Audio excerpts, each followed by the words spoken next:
ಇದು ನಮ್ಮ terrace ಗಾರ್ಡನ್ನಲ್ಲಿರೋ dragon fruit ಗಿಡ.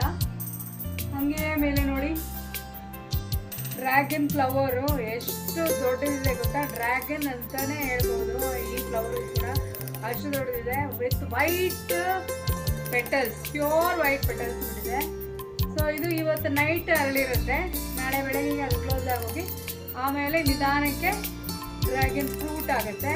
ಸೊ ನಮ್ಮದು ಈ ವೆರೈಟಿ ಬಂದ್ಬಿಟ್ಟು ಪಿಂಕಿಶ್ ಡ್ರ್ಯಾಗನ್ ಫ್ರೂಟ್, ತುಂಬ ಸಿಹಿಯಾಗಿರುತ್ತೆ.